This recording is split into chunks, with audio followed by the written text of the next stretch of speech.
querían dar el examen, están todos acá. ¿Ah? Les tomo más bien examen ahorita. ¿Ah? Están todos, a ver, 3, 6, 8, 10, 20, 30. Están todos.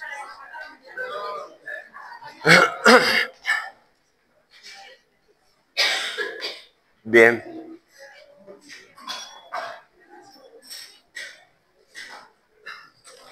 Un resfrío tan prolongado y horrible, peor que el COVID. Primera vez, así. Horrible. Jueves, viernes, sábado, domingo, así. Estuve viéndolo el cortisol viernes, sábado y domingo. Sin dormir. Bueno, ni modo. Toca, ¿qué le vamos a hacer? Andaba dopado con puros antigripales, mirando todo el tiempo si alguna de mis amígdalas se sobreinfectaba. Nada, proceso viral nomás. Así que bueno, pero estamos de pie nuevamente, estamos firmes y con más ganas, ¿ya? Así que vamos a seguir con el avance. Vamos a hablar de tiroides, hipotiroidismo. ¿Listo? Me hubiese gustado contarle algunos testimonios, hablarles un poco hasta de las elecciones, pero bueno, vamos a dejarlo para un segundo plano. ¿Listo? El día miércoles y jueves son de ecociencia, ¿no? Entiendo que a través de QR es de que están haciendo invitación para los docentes que quieran de forma voluntaria ser jurados. ¿Sabían, no? Salió un comunicado. ¿Han visto eso? Han mandado al grupo de docentes una invitación para los que quieran ser tribunal de los trabajos de investigación. Y ahí hay un QR. ¿Sí? Entonces yo dije, a ver, vamos a ver qué pasa. Estuve ahí tranquilo, hasta que hoy día me llamaron de vicedecanato. Estamos saliendo de una reunión y demás y queremos que usted sea parte del tribunal de calificación. Ya me extrañaba que no me llamen, decía. Así que vamos a estar de jurado. El día miércoles y jueves, es cierto, todo el día, esos días pues no tendrá que haber prácticas, ¿no? Pues yo voy a estar acá, no sé de cuántos grupos iré a hacer. Espero que no sea de ninguno de ustedes, porque no quiero un tema de parcialización, ni preferencias, ni nada. Para mí todos los trabajos que han sido evaluados y que han llegado hasta esta instancia, todos de ya son ganadores. ¿Sí? Entonces, siéntanse ganadores. ¿Listo? No es fácil realizarlo, ustedes saben, muchos les he estado diciendo, vuélvalo a hacer, corrija acá, hágalo acá de nuevo, ¿no es cierto? Entonces, y lo han estado haciendo, pues y eso es un mérito ya muy personal para cada uno de ustedes. Así que no puedo parcializarme con ningún trabajo. ¿Sí? Por eso es que en algunas oportunidades usted va a evaluar a su grupo. No. Demen de otros años, no sé. Y el tema va de que agarran y me pasaban trabajos de investigación, le decía categoría concurso, ¿no? Y iba a la categoría concurso y veía una monografía, ¿no? ¿Me entiendes? O sea, el trabajo experimental y veía una monografía a los que estaban ahí al frente, a los chicos. ¿Y cuál es su trabajo experimental? Ya han revisado síndrome metabólico nomás. O sea, ¿qué de experimental hay ahí, digamos, ¿no? Entonces, y soy muy estricto con eso en las evaluaciones, me van a ver. Y lo mismo que a ustedes les preguntaba a través de sus trabajos, el mismo orden agarro y pregunto igual.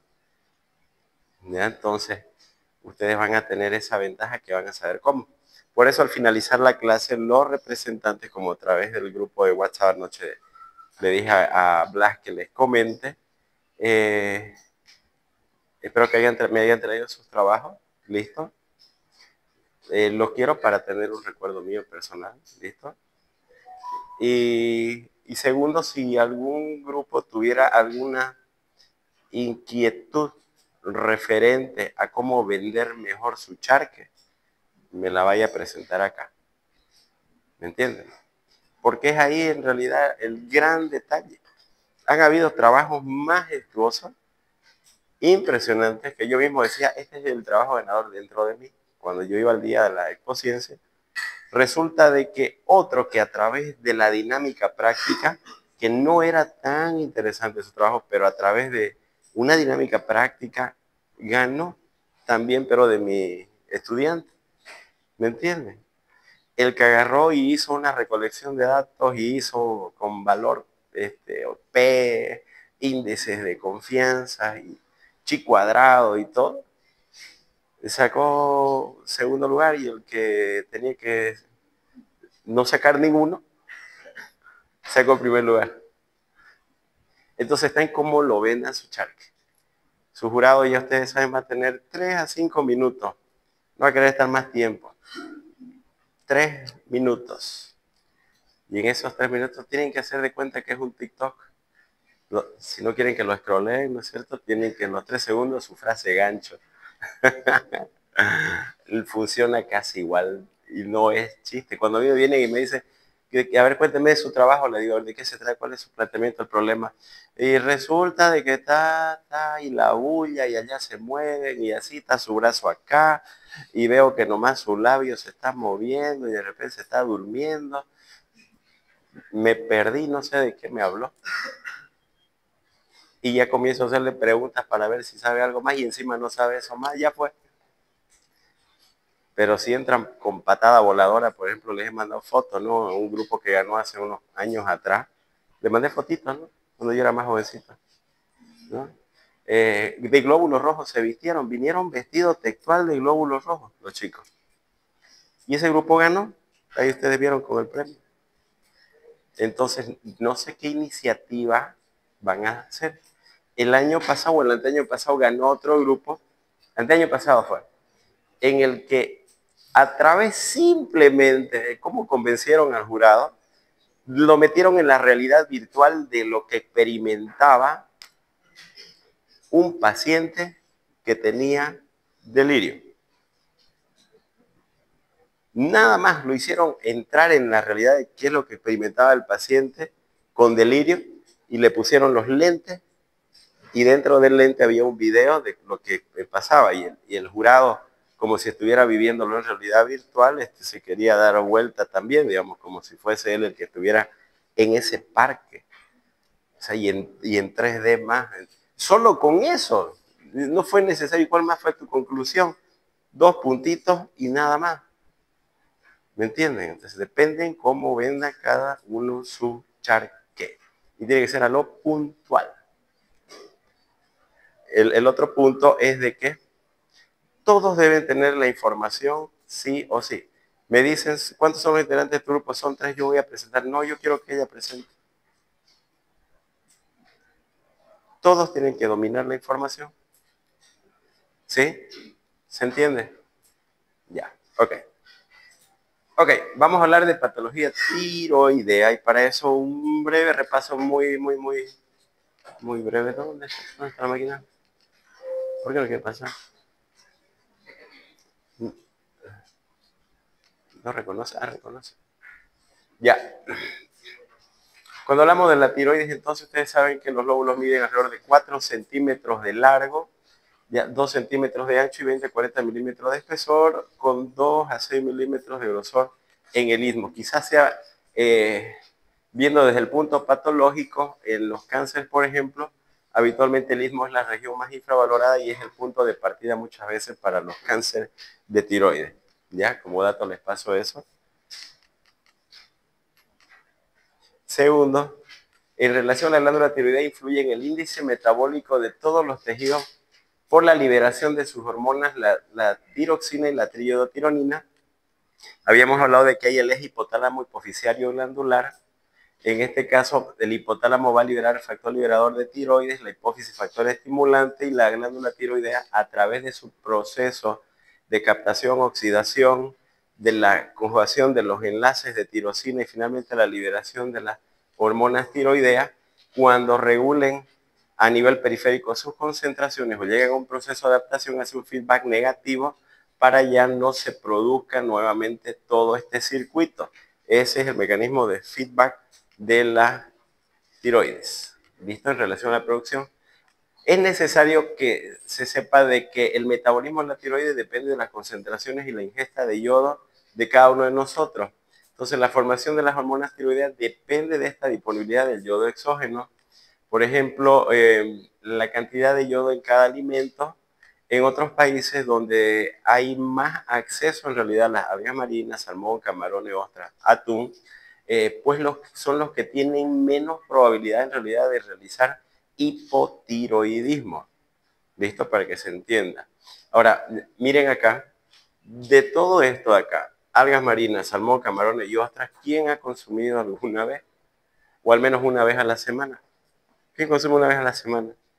Nadie. Pero miren acá, cuando hablamos del atún, lamentablemente tengo que decirlo de esa manera, el atún solamente lo que nos venden en esos envasados son los residuos del verdadero pescado que se llama atún. ¿Ustedes alguna vez han visto un atún? Pescado como tal. Pesa 250, 300 kilos, un atún como tal. Y hay el atún famoso rojo, que en España, en las orillas de España, agarran a las 4 de la mañana cuando los sacan los españoles a los atún, ¿ya? Los chinos están esperando ahí para llevárselo a China. Les compran directamente desde las orillas españolas. Y lo que queda, todos esos residuos, los envasan y los exportan a nivel mundial. Desde el Chile también y desde otros puertos. Entonces, ¿qué es lo que estamos consumiendo en realidad? Pongámonos a pensar eso. Entre la avena, espinaca, huevo, leche y frijol, en estos alimentos sí tenemos nosotros accesibilidad al consumo de yodo. Para eso es importante saber también las concentraciones de yodo, cuáles cumplen, cuáles no cumplen. Lastimosamente en nuestro medio, cuando vamos a comprar sal, mandamos a comprar sal, pues no sé si alguien agarró y le tiró una chequeada cuánto verdaderamente de yodo tiene y si cumple con el requerimiento normal, que es de 40 a 80 miligramos kilopeso de yodo que deberíamos tener. Y todas deberían tener su registro sanitario. Yo en particular prefiero consumir la Lobos para no echarle al pelo, son las que tienen mejor concentraciones de yodo. Pero acá igual hay una lista que han sacado, ¿no es cierto?, para ver cuáles son las que cumplen y cuáles las que no cumplen. Y ustedes podrán ver acá, todas estas son las que sí verdaderamente cumplen, y entre esas está, bueno, la Lobos, que ya ustedes la conocen. Ahora, en relación al metabolismo, cuando el yodo se convierte rápidamente en yoduro, ¿en dónde? En el estómago y en el yeyuno, ¿ya? Es la forma como se absorbe, de yodo a yoduro. ¿Listo? Y en una hora se absorbe la circulación sanguínea, donde se distribuye de manera uniforme en el espacio extracelular. La glándula tiroidea cuenta con este proceso de transporte activo dependiente de ATP que va a introducir este yoduro en las células foliculares. Entonces, cuando va a introducirlo, se llama proceso de captación. ¿Listo? Entonces, una vez entra en ese proceso de captación, lo hace como yoduro y tiene que volverlo a convertir mediante el proceso de oxidación de yoduro a yodo, y a través de ese proceso se comienza la síntesis de tiroglobulina. En condiciones normales, entonces, la proporción de yodo en la tiroides en relación a la sangre, para que se entienda, es cercana a 50:1, o sea, la mayor concentración de yoduro en el cuerpo, de yodo en el cuerpo, se encuentra en la glándula tiroidea. ¿Ya? Entonces, todo esto para las reservas de yodo está ahí en la glándula tiroidea, 90%. La tercera parte de la pérdida de yoduro se debe a las concentraciones tiroideas, y las otras 2/3 se pierden por vía renal. El proceso para la síntesis de hormona tiroidea son básicamente 4. Captación, como les mencioné, se capta el yoduro que se ha absorbido ¿en dónde? En estómago y yeyuno.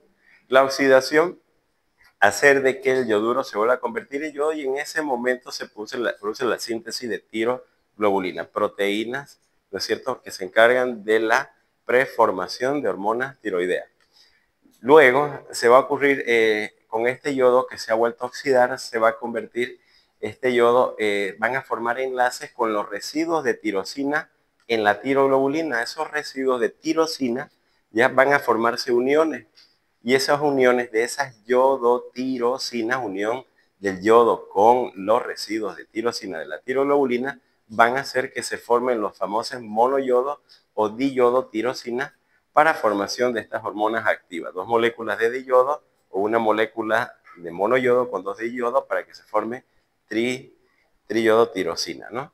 Entonces, de la misma forma acá ejemplificado, vaso sanguíneo, llega al folículo tiroideo, se produce primeramente la captación como yoduro, Luego produce la fase de oxidación, el yoduro se vuelve a convertir en yodo y en ese momento síntesis de tiroglobulina, luego los enlaces, ¿no es cierto?, de yodo junto con las moléculas de tirosina y finalmente estas moléculas de yodo tirosinas van a formarse, ¿no es cierto?, una molécula con dos moléculas o dos con dos para formar hormonas y eso liberarlo, ¿no es cierto?, al torrente circulatorio a través de un proceso de endocitosis, ¿no?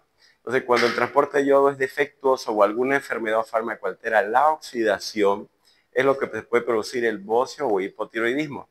Ojo, pero con este detalle, normalmente pensamos que el bocio, o también llamado coto a nivel de Bolivia, en otros países no se lo llama coto, no sé si habían escuchado ese término, ¿ya?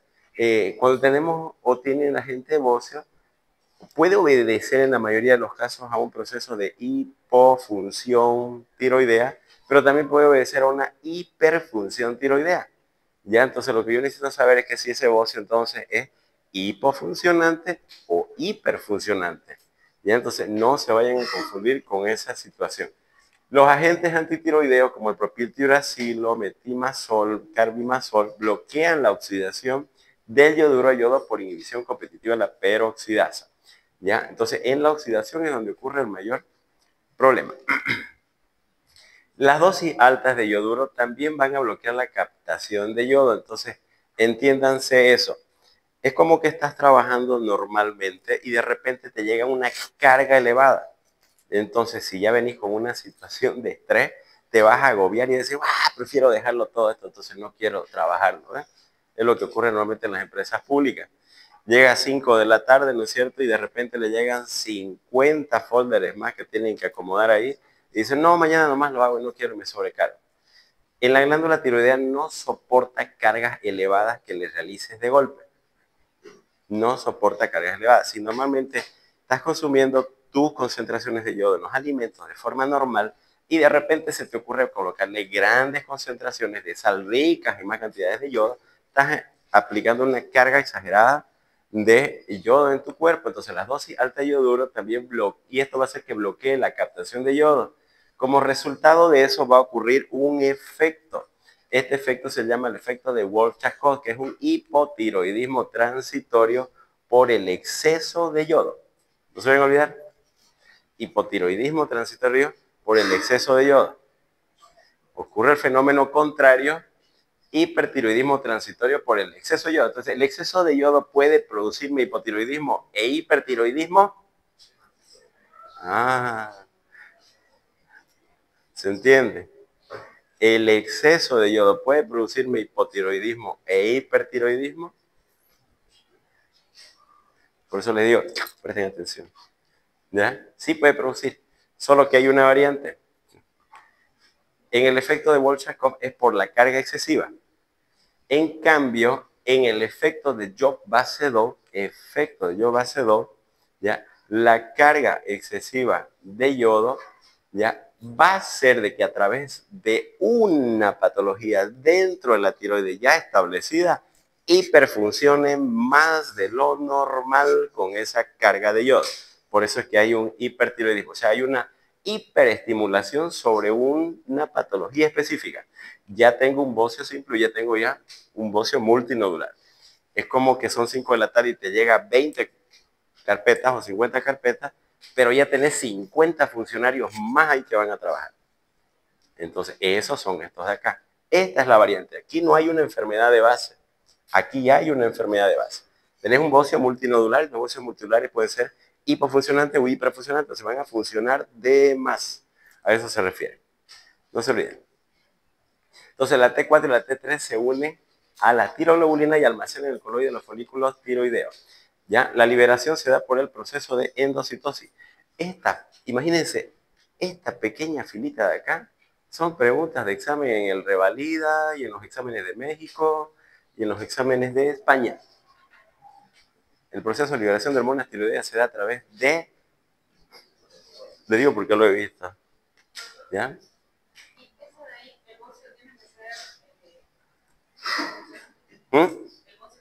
El bocio simple habitualmente puede ser sin ninguna alteración hormonal. inicialmente. Si ese bocio simple evoluciona, puede evolucionar, o cuál es la escalera por la que va a evolucionar el bocio simple.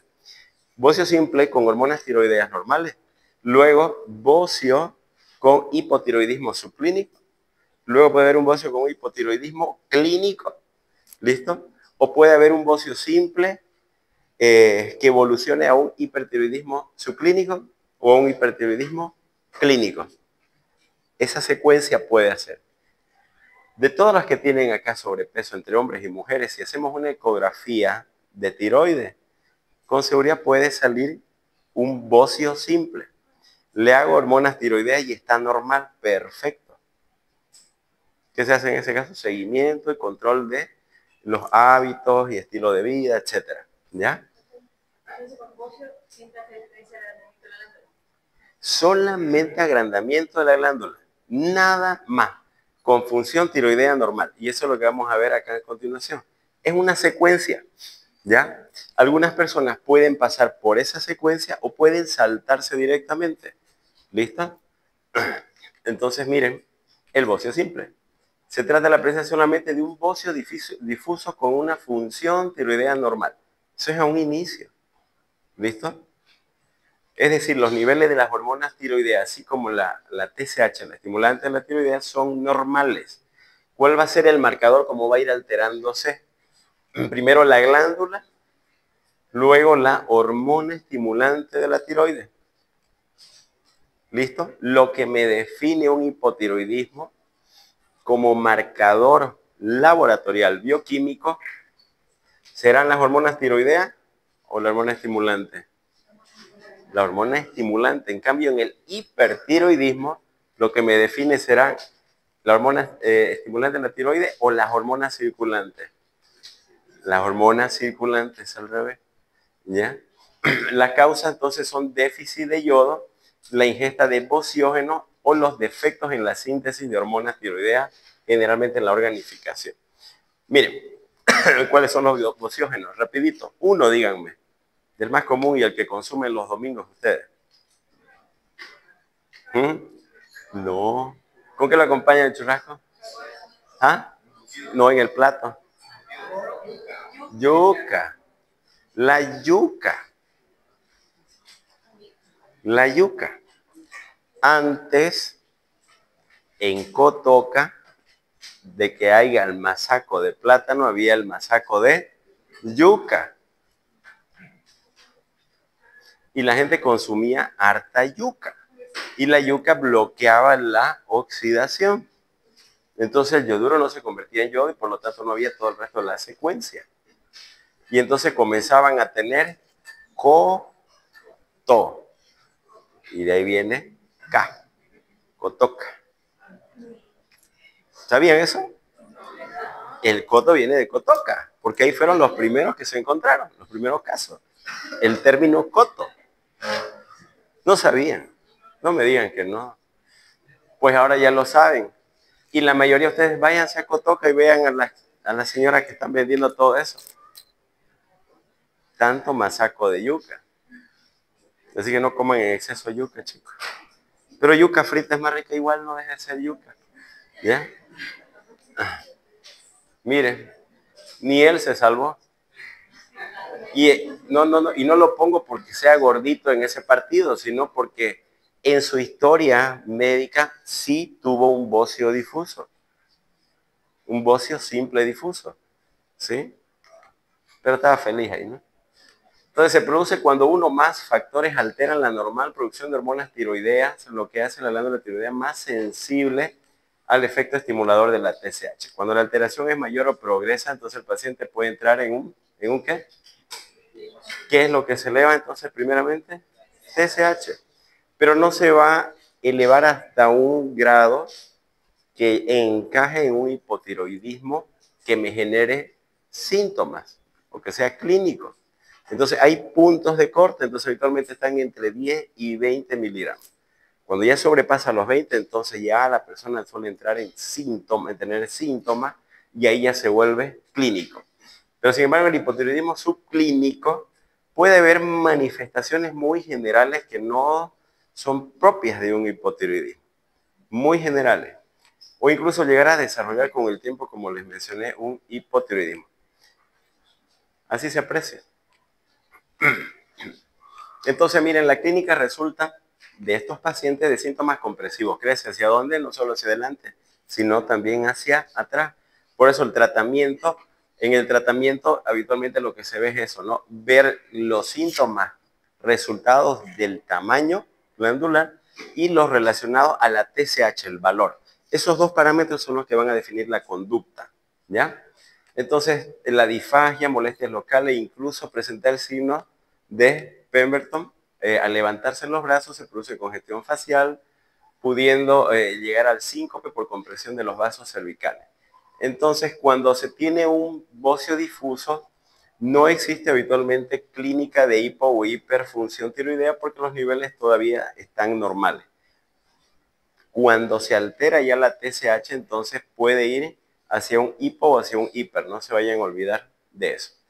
Si tengo alteración de la TSH, ya no lleva el nombre entonces de un bocio simple difuso. Ya sería un hipo o hipertiroidismo subclínico, ¿ya?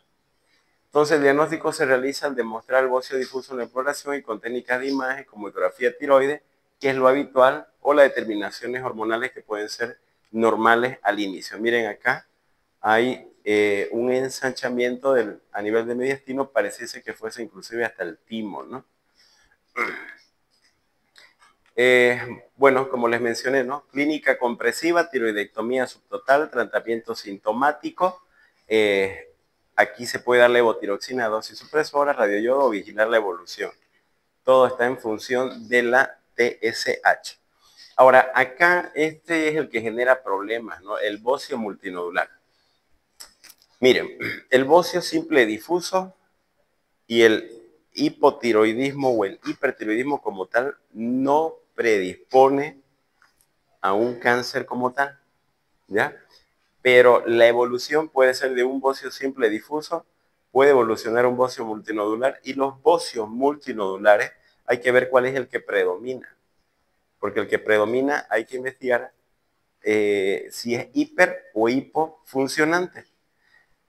Incluso se tendría que agarrar y hacer una punción aspirativa con aguja fina para determinar si hay grado o no de malignidad. Acá lo que se hace son ecografías tiroideas y ven a través de la ecografía cuál es el que es sugestivo de malignidad. No es el hipertiroidismo, no es el hipotiroidismo, es el bocio multinodular el que tiene una cierta predisposición al cáncer tiroideo como tal, ¿ya? Entonces, dentro de las causas, la más importante es la de un bocio simple. Obviamente, para que haya un bocio multinodular, primeramente tuvo que pasar por un bocio simple. No tuvo que haber un engranamiento primeramente, ¿no? Son nódulos múltiples e incluso pueden acabar en una autonomía funcional. Otras causas, tiroiditis crónica linfocitaria, quistes coloidales, hemorrágico, adenoma múltiple. La investigación diagnóstica hay que solicitar niveles de TSH, determinar anticuerpos antitiroideos para descartar otros procesos autoinmunes en fase de eutiroideo. La realización de ecografía cervical, radiografía, forman parte de los estudios de imagen. La mayoría son benignos y nódulos múltiples de menos de 1 a 5 centímetros, no requiere investigación de PAP a través de una PAP, pero este es el que es el gran detalle. Nadie quiere entrar en ese porcentaje, ¿no? Tengo bocio multinodular, ¿no? Sí, 95% de probabilidad de que sea negativo y me quedo con tranquilidad, ¿no? Yo creo que no estaríamos tranquilos sabiendo que un 5% sí puede producir malignidad. Y a través de una ecografía tiroidea, viendo cuál es el que está más hiperfuncionante, el que está más inflamado, se puede ir directamente para biopsiar y ver específicamente si es o no maligno. El tratamiento es similar a los bocios simples, aunque el yodo 131 demostraba una eficacia más clara, ya en los bocios multinodulares eutiroideos, como en el pretórico o en el hipertiroidismo subclínico con TSH suprimida o T4 libre y T3 libre normales. Siempre el objetivo en los estados de hipotiroidismo y hipertiroidismo es llevar al paciente a un estado eutiroideo. Eutiroideo se habla no en relación a las hormonas como tal, sino a la TSH. Y eso significa llevar a un estado de normalidad. Cuando hay una exagerada liberación de TSH, pero no se libera hormona tiroidea, estoy frente a un hipotiroidismo. Cuando tengo demasiada liberación de hormonas tiroideas, no es necesario que la TSH esté estimulada, porque el problema puede estar en la misma glándula. Por algún problema, por ejemplo, un bocio multinodular, el problema está en la glándula, no está en el hipotálamo ni en la hipófisis. Entonces, tengo que llevar a suprimir, de estar de 30, 40 su TSH, llevarla a 1, a 2, ¿ya? O suprimir, a veces lo llevas a 0.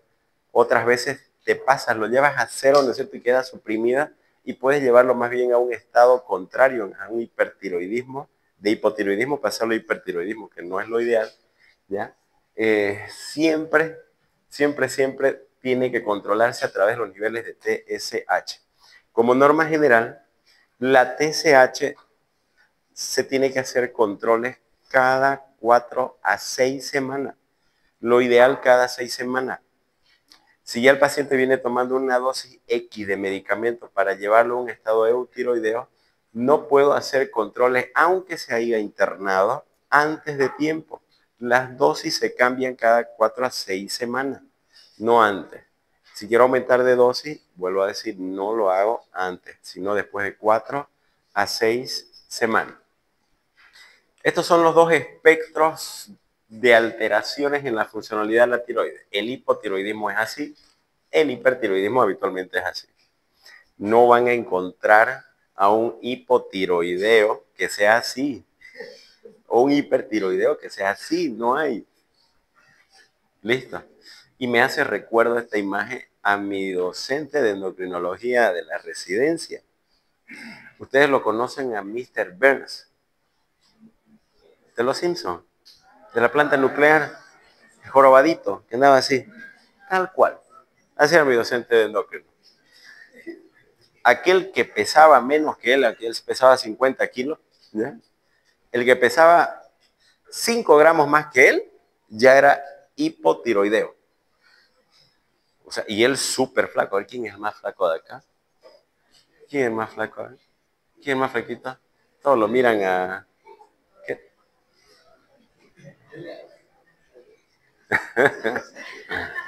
No, él es gordo en relación a mi docente, ¿no? Imagínense, ese era su pensamiento. El que pesaba 5 gramos más que él ya era hipotiroideo. Se tan obsesionado era. Cuando iba palpaba en la glándula tiroidea, lo miraba yo y lo disfrutaba tanto palpar la glándula tiroidea. Movía su cabeza de forma circular y cerraba sus ojos. A momentos pensaba yo mal, ¿por qué hace eso? Pero es tan real, no era mi único criterio. Todos los residentes pensábamos lo mismo. Y al final de que palpaba decía, pesa 50 gramos. No, pesa 47.5 y el informe 28. O sea, lejos, todito su palpación eran lejos. El otro pesaba 20 y le ponía 70, digamos, ¿no? O sea, lejos. Ni uno le acertaba, ¿no? Pero estuvimos cerca de eso. Esa era su salida, ¿no? Cuando llegaba el informe, estuvimos cerca, decía, ¿no? Bueno, ok. Y a todo lo que veía le decía, estás hipotiroideo, estás hipertiroideo, te has hecho tu hormona tiroidea. Estaba obsesionado, estaba. Bueno, cuando hablamos del hipotiroidismo, entonces estado de hipofunción tiroidea que puede ser debido a distintas causas y produce como estado final síntesis insuficiente de hormonas tiroideas en nuestro medio, que se aclare, Santa Cruz, Bolivia, ¿ya? La causa número 1 es deficiencia de yodo. Segundo lugar, enfermedad autoinmune. En otros países, primera causa, procesos autoinmunes. Y segundo, deficiencia de yodo. En nuestro medio, al revés. Que se entienda por si pregunto en el examen. Nada, recién agarran, ¿no?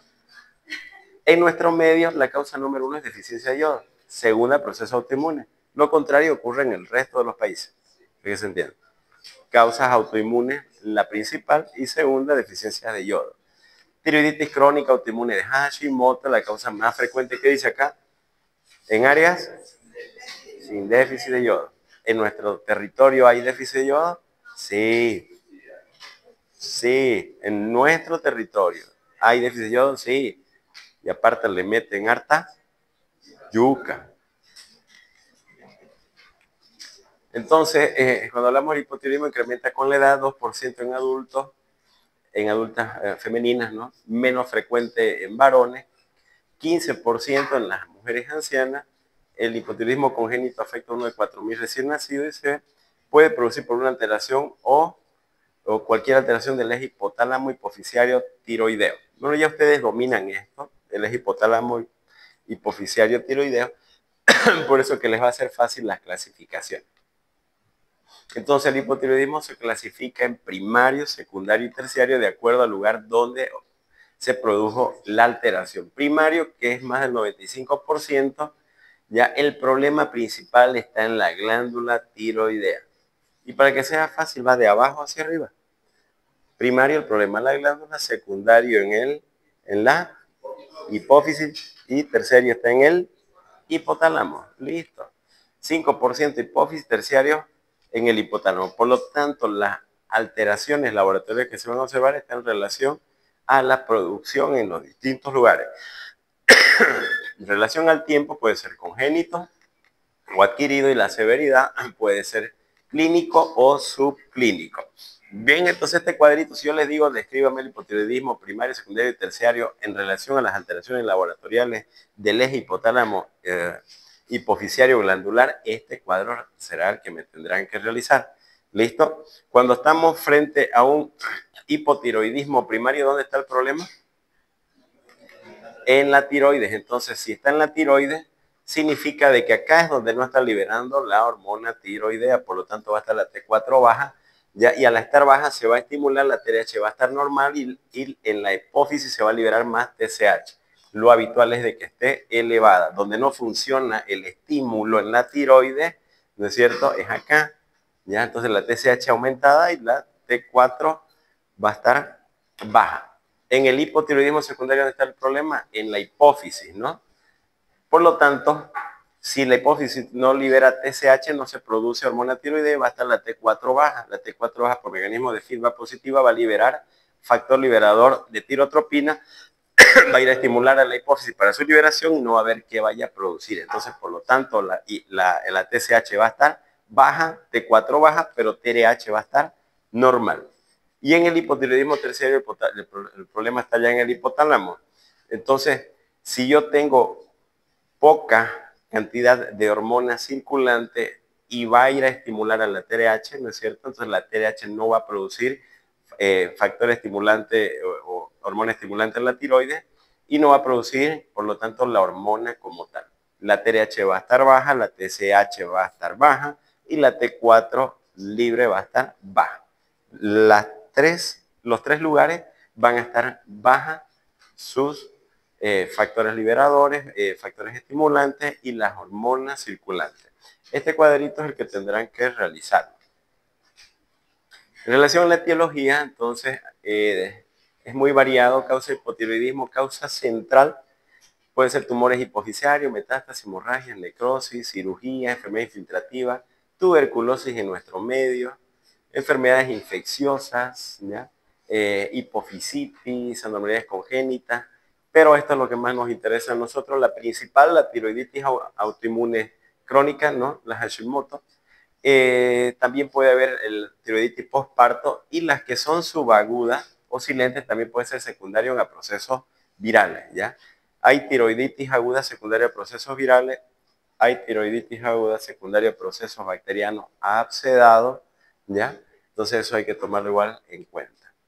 Puede ser por deficiencia o exceso de yodo, como les comenté, cirugía de tiroides, tratamiento con yodo radioactivo que de forma iatrogénica agarran más bien por el exceso de radiación o el exceso de yodo radiactivo como tal, vayan a suprimir y hacer que se achique más bien la glándula y llevarlo de un estado hipertiroideo a un estado hipotiroideo.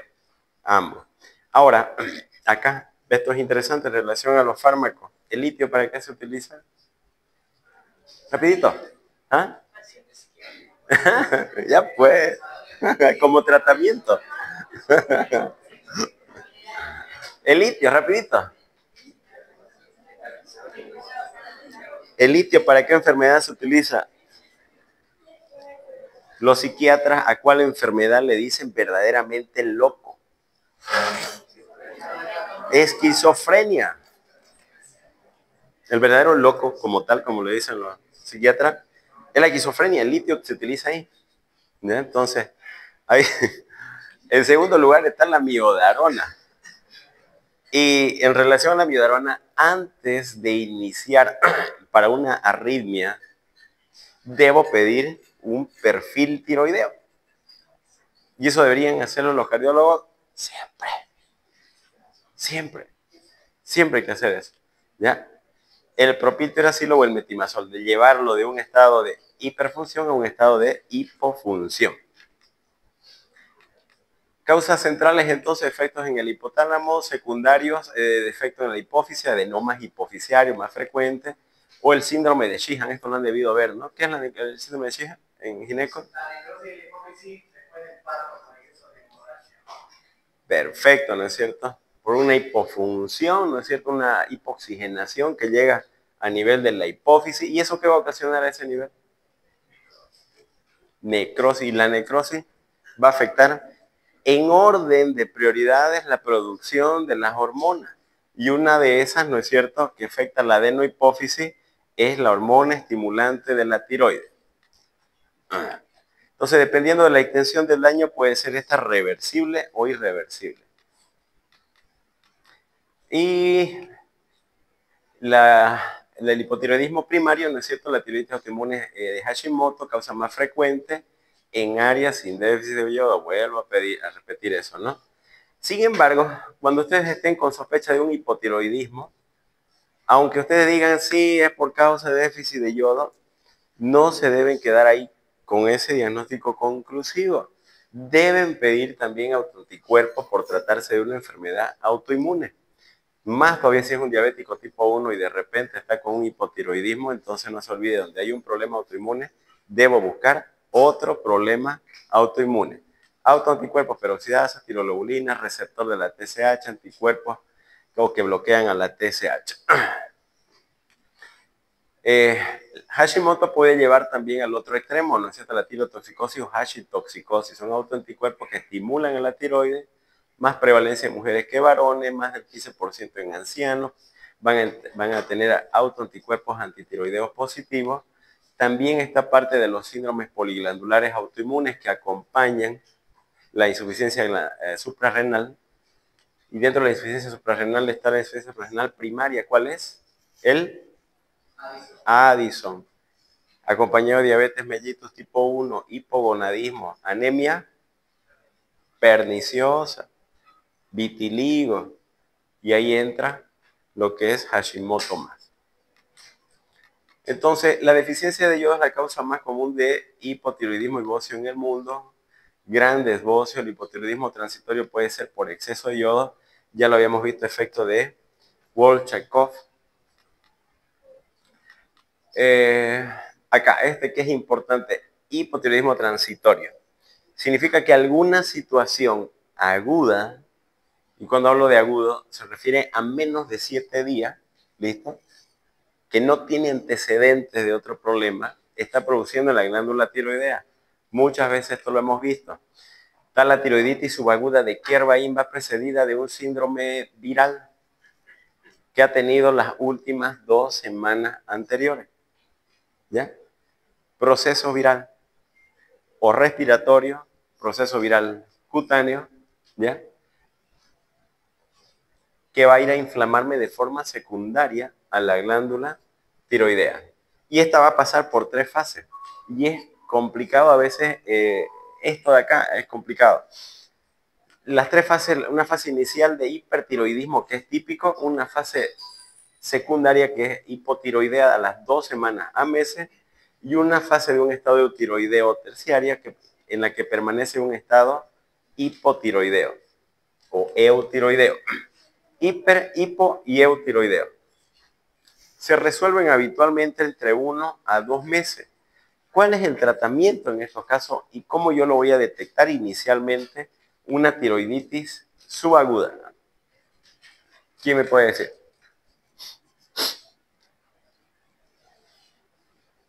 Tiene síntomas sistémicos. Hay malestar general, hay decaimiento, todos los que son parte de un proceso viral. Sumado a eso, hay dolor cervical anterior o en la región anterior del cuello. Palpan suavemente la tiroides y va a doler. Y no solamente eso, sino que además puede haber fiebre. Puede haber fiebre. ¿Cuál será el tratamiento en estos casos? Porque yo voy a pasar por los tres periodos, por un periodo hipertiroideo, luego hipotiroideo y luego un estadio tiroideo. Se pide hormonas tiroideas y vas a ir demostrando a través de las distintas fases en cuál está. Entonces, ¿será que primero le tengo que dar levotiroxina y después le debo dar propiltiuracilo? Y decir, se van a marear y todo, y en 2 meses eso va a completar.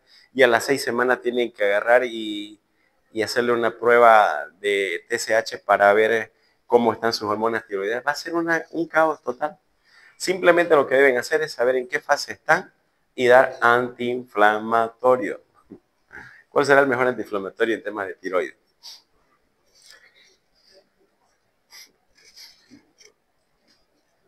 Mejor antiinflamatorio en temas de tiroides. Mejor antiinflamatorio para que se ubiquen un poquito en tema articular.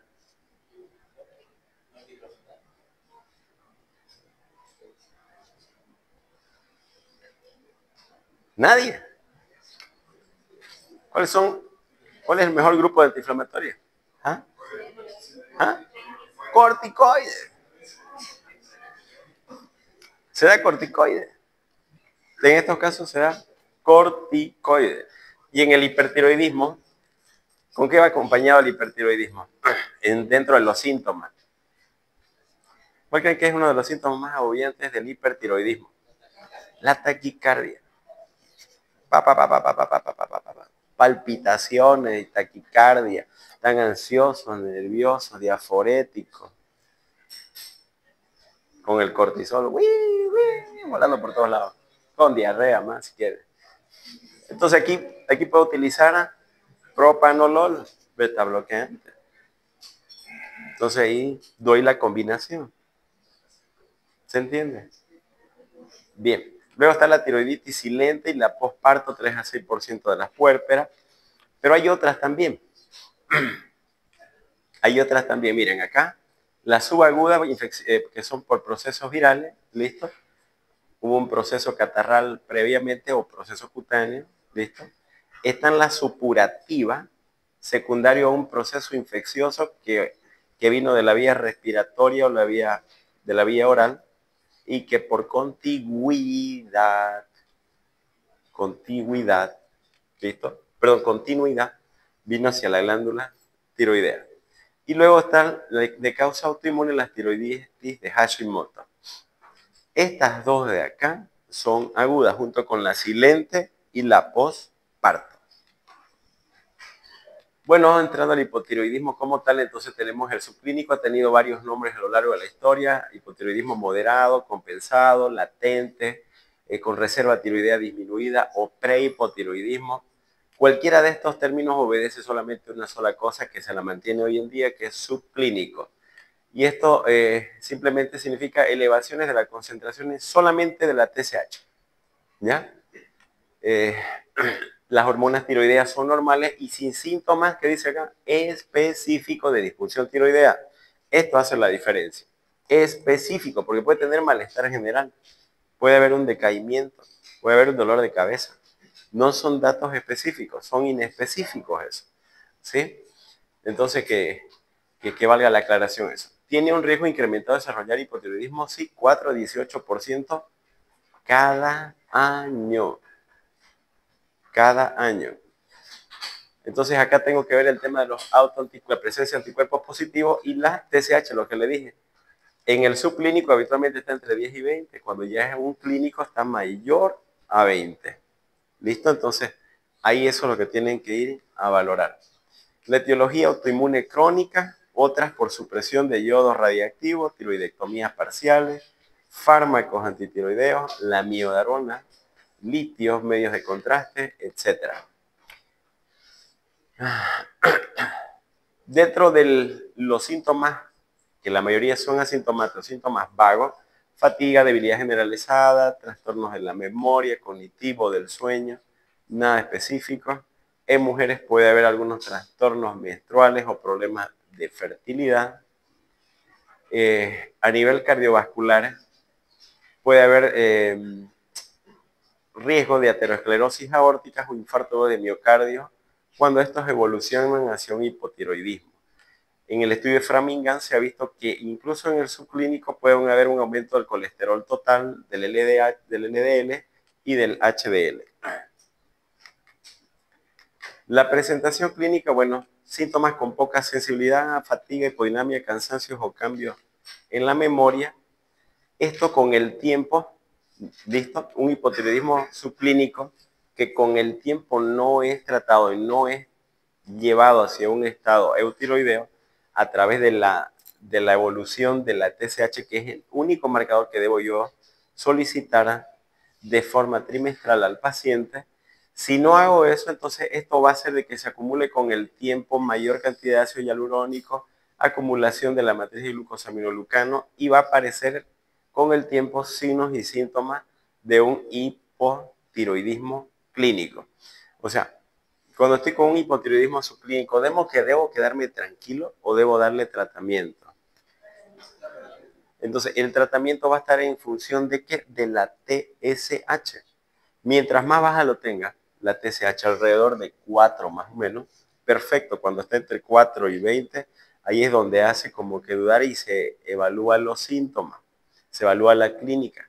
Si están más, algunos entre 10 y 20 y presentan algunos síntomas o datos sugerentes, o es la mujer, por decirles, obesa, tiene otros factores de riesgo, prefieren ya iniciar medicamentos como la levotiroxina. ¿Ya? Entonces es importante ahí evaluar eso. Cuando ya hay un hipotiroidismo como tal, entonces ahí ya es donde tenemos una disminución del consumo de oxígeno basal, la termogénesis se ve disminuida y hay intolerancia al frío, hay disminución del apetito e ingesta de los alimentos. El paciente que es hipotiroidismo, ¿por qué es que engorda y comiendo poco según ellos?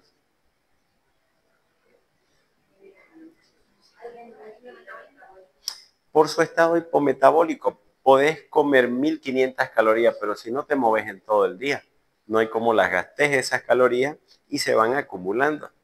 La obesidad es la relación entre la ingesta de calorías que ingresas y la que gastas, entre su ingreso y su gasto. Hay personas que comen hartísimo, pero también gastan hartísima energía y no engordan. ¿Sí? Entonces depende la cantidad de calorías que vayas a gastar a lo largo del día.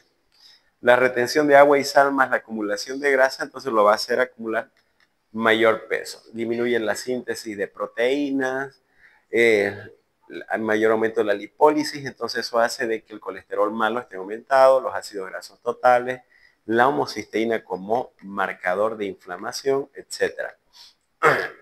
Entonces, ¿cuáles son datos laboratoriales que sugieren, por ejemplo, un hipotiroidismo? La hipercolesterolemia, la hiponatremia. Hiponatremia.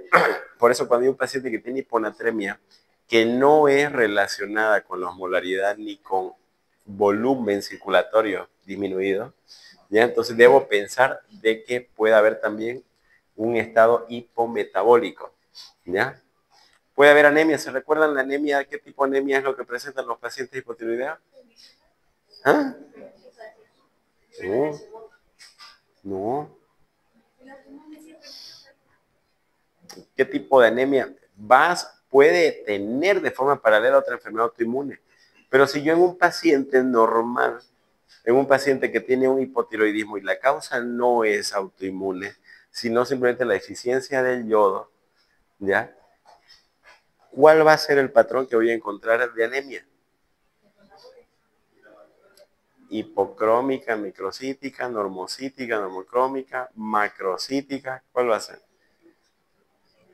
Vamos, es sencilla, ahorita lo han dicho. Inflamatoria, normocítica, normocrónica, ¿ya?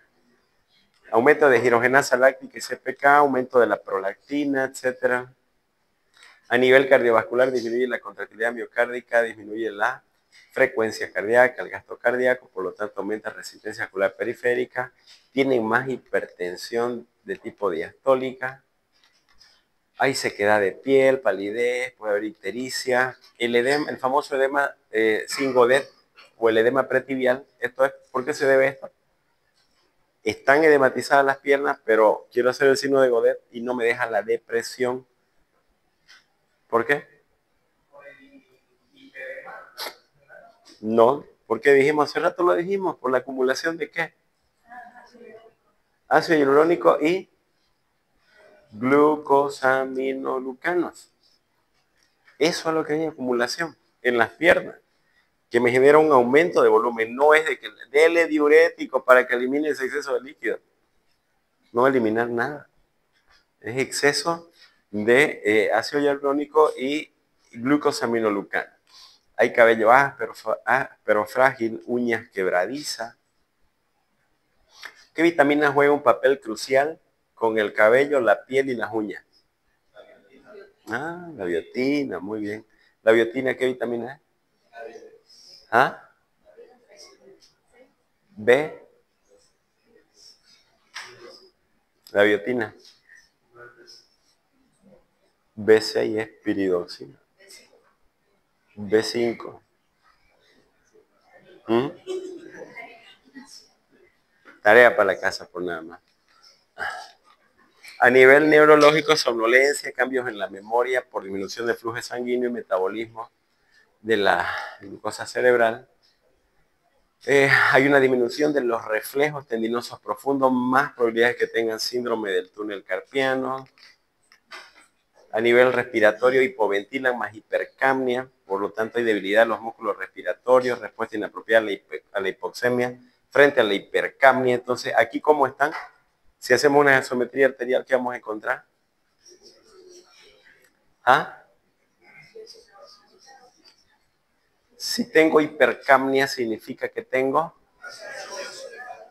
una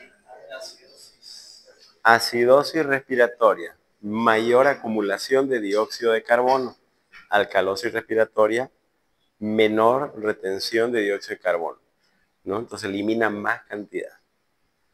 Entonces esto empeora a las personas que tienen apnea del sueño, tienden a dormirse, por lo tanto, ¿no? Y a nivel gastrointestinal, mayor tendencia al estreñimiento, constipación, ¿no? Sistema reproductor, oligomenorrea, hipermenorrea, menorreas, aumento de la prolactina con hipogonadismo por el efecto estimulador de la TRH, menor probabilidad de fertilidad, mayor riesgo de aborto. Las embarazadas, 1 al 2% de las embarazadas, subclínicos suelen ser 2.5%. El aumento de los requerimientos, de hormonas tiroideas en el embarazo, aumenta su metabolismo materno, por lo tanto necesitan mayor consumo porque si no van a tener un hipotiroidismo neonatal también. Los trastornos tiroideos de base son más susceptibles a desarrollar hipotiroidismo y puede estar asociado a aborto, parto pretérmino, hemorragia, posparto, etc. Y el resultado de eso, ¿no? La mamá misma puede condicionar el resultado del producto que vaya a nacer con hipotiroidismo neonatal. Entonces esto viene acompañado de ictericia persistente, llanto ronco, estreñimiento, somnolencia, problema de alimentación. ¿Han visto alguna vez? ¿Ah? ¿Ya han entrado al quirófano? ¿Han asistido a partos? ¿Ah? ¿No han recibido el producto? ¿Todavía? ¿O cómo no? En los casos graves se asocia con mixedema, ¿ya? Con rasgos toscos, escasez de vello, edema periorbitario, macroglosia. Este es el perfil habitualmente que es el mismo de un hipotiroidismo.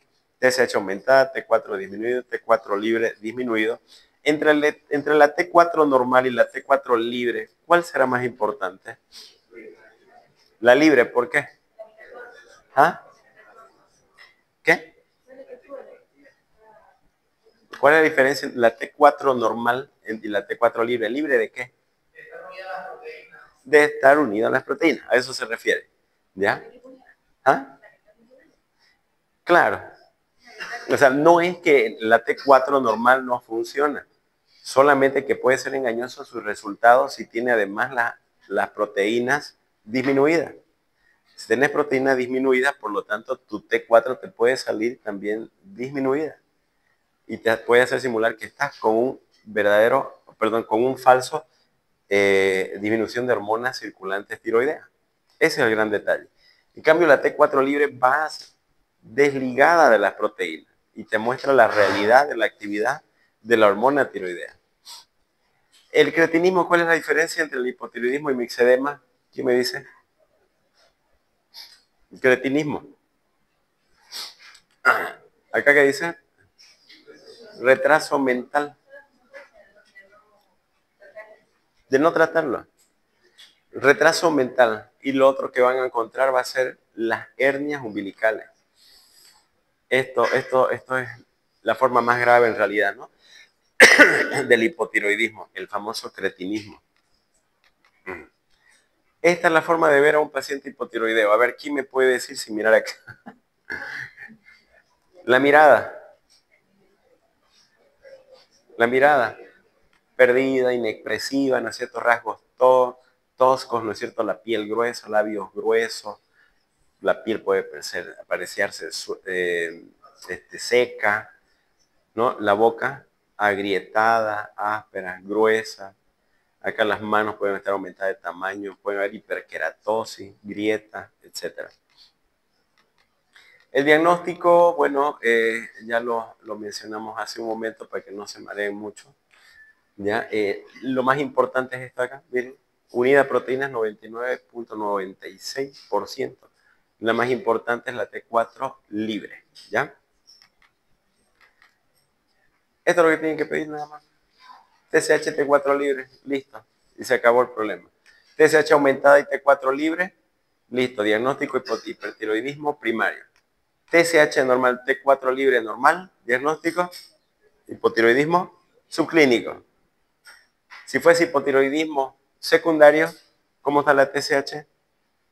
Disminuida. ¿Y la T4 libre? Disminuida. Si fuese hipotiroidismo terciario, TRH disminuida, TSH disminuida, T4 disminuida. Fácil, ¿no? Listo. Nos ahorramos con todo esto. He visto que algunos solo usan la clasificación de hipotiroidismo primario y hipotiroidismo central. Puede ser válida, pero si quieres ser más específico entre saber si el problema está en hipotálamo o hipófisis, puedes agarrar y subdividirlo en secundario y terciario. Es un tema más fino, ¿no es cierto?, de descripción que te sirve hasta académicamente para ver cómo está tu TRH y tu TSH. ¿Sí? En relación al tratamiento, bueno, ya les mencioné levotiroxina, el objetivo, enviarlo al paciente a un estado eutiroideo, no se vayan a olvidar eso. Las dosis acá están, no las voy a tocar mucho eso. Se va progresando las dosis. Ahora han salido infinidad de dosis de levotiroxina. De 25, de 50, de 77, de 90, de 120. Un montón de presentaciones de levotiroxina. Y al final van cambiando hasta encontrar la dosis que lo lleva a un estado eutiroideo, que es en realidad donde tienen que llevarlo. Como les mencioné, el seguimiento es con TSH cada 4 a 6 semanas hasta llegar al objetivo. El objetivo es hasta 4.000 unidades por ml. No se vayan a olvidar, ese es el tope.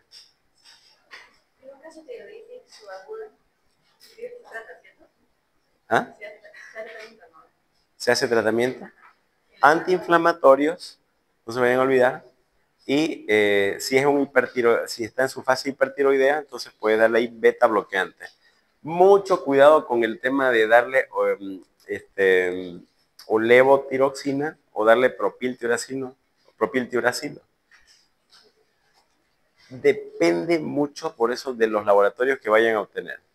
Si el paciente está en un estado muy hipertiroideo o muy hipotiroideo, podrían utilizar dosis bajas, porque no se olviden que es temporal por un proceso viral. Pasa su periodo y va a volver otra vez a su estado de eutiroideo. Pero al paciente, ¿qué es lo que más le molesta? No significa que va a estar, estuvo la anterior semana con diarrea, ahora está con estreñimiento. Un día le voy a dar loperamida y al otro día le voy a poner enema. Se van a volver locos. No es así. Al paciente lo que le va a incomodar es el dolor al palpar la glándula tiroidea. Eso es lo que le va a molestar. Me duele cuando trago saliva. Y le palpas y le va a doler. Camino y me agisto, me canso. Le haces un electro y está tremendamente encálico, 150, 180. El tratamiento más va a ser sintomático, es proceso viral. Valga la aclaración, no estoy diciendo que no se da, depende del caso. Todos son individuales, la mayoría ni siquiera es necesario. El subclínico depende del valor de la TSH que se mide cada 2 a 3 meses. Hasta que se normalice. Todo llevar al estado eutiroideo. Ahora, ¿el hipotiroidismo subclínico puedo hacer que desaparezca? Es la pregunta. De un hipotiroidismo subclínico, ¿puedo volver a un BOSI? ¿Puedo volver a un estado normal que no tenga nada? Es la pregunta. Porque cuando ya se vuelve clínico como tal, ahí solamente es a controlar la enfermedad, no tiene cura. ¿El hipotiroidismo subclínico se cura o no se cura? Es la pregunta. Depende. Si la causa no es autoinmune y no se ha identificado ninguna causa como tal, ¿no es cierto? Y mejorando mi estilo de vida y mejorando el aporte de yodo, sí se puede curar. ¿Sí? Pero si la causa de su hipotiroidismo subclínico es autoinmune, o sea, significa que lo has detectado ese hipotiroidismo que te va a hacer de aquí a 3 años, 5 años, lo has detectado ahora como subclínico, no esperes que vaya eso a mejorar, a normalizar. Si ya tenés anticuerpos positivos, con seguridad de que eso se va a manifestar floridamente en unos años más y entonces vas a tener que iniciar el tratamiento como tal.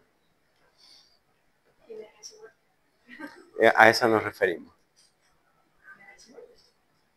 Claro. ¿Ah? Claro. A esa nos referimos. La enfermedad de Hashimoto, como han visto, pasa por 3 fases también. Un estado de hipotiroidismo, o un estado de hipertiroidismo, o un estado de eutiroideo. Cuando está en un estado de hipertiroidismo hace una hashitoxicosis y está dentro de las causas de tirotoxicosis. Vamos a verlo eso en la siguiente clase. Hay que estar atentos con eso. ¿Preguntas? El hipotiroidismo subclínico se lo pueden considerar quizás como un hipotiroidismo primario leve. Tiene varios términos. Entre ellos, antes se lo denominaba leve, antes se lo denominaba moderado inclusive, o prehipotiroidismo. Son varios términos que le puedes poner, pero no es un hipotiroidismo clínico como tal. No es un hipotiroidismo clínico como tal. ¿Listo? Eso que les quede claro. ¿Sí? Ok. Entonces, quédense con esta información de acá. TSH es lo que se mide. Miren, ni siquiera estamos hablando de medir T3, T4. Directamente TSH. Y cada 4 a 6 semanas que se hace los niveles de control y este es el objetivo que tienen que llegar. Y este objetivo no es, estos objetivos a nivel mundial, en nuestra población igual lo mismo, ¿ya? Muy bien, jóvenes, vamos a revisar sus exámenes.